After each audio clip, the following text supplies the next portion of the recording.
Balushahi recipe by innovative chef.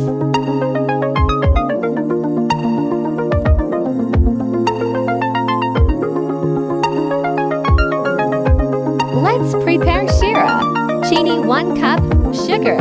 Pani 1/2 cup, water. Elaichi powder to pinch, cardamom.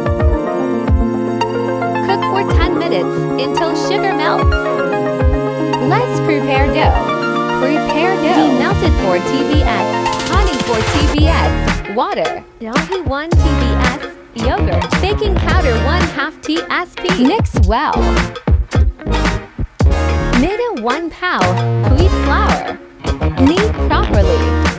Do the following step as required.